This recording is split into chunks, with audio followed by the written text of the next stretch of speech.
ಶ್ರೀ ಮಹಾಶಿವರಾತ್ರಿ ಜಾತ್ರೋತ್ಸವ ಶ್ರೀ ಮಂಜುನಾಥ ಸ್ವಾಮಿ ಕ್ಷೇತ್ರ ಅರಸಿನಕುಪ್ಪೆ ಸಿದ್ದಲಿಂಗಪುರ.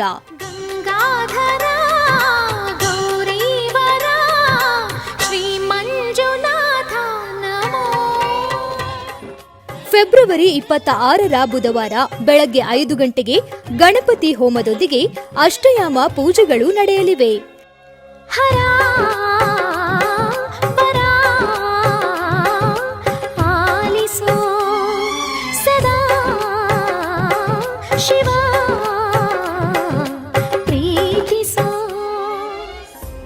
27ನೇ ಗುರುವಾರ ಬೆಳಗ್ಗೆ 7 ಗಂಟೆಗೆ ರುದ್ರಹೋಮ, 8:30 ಗಂಟೆಗೆ ಪೂರ್ಣಾಹುತಿ, 9:30ಕ್ಕೆ ಕಲಶಾಭಿಷೇಕ, ಮಹಾಕುಂಭ ತೀರ್ಥಾಭಿಷೇಕ ಮತ್ತು ಮಹಾಪೂಜೆ ಮಹಾಮಂಗಳಾರತಿ, 10 ಗಂಟೆಗೆ ತೀರ್ಥ ಸ್ನಾನ ಹಾಗೂ ಪ್ರಸಾದ ವಿತರಣೆ ನಡೆಯಲಿದೆ.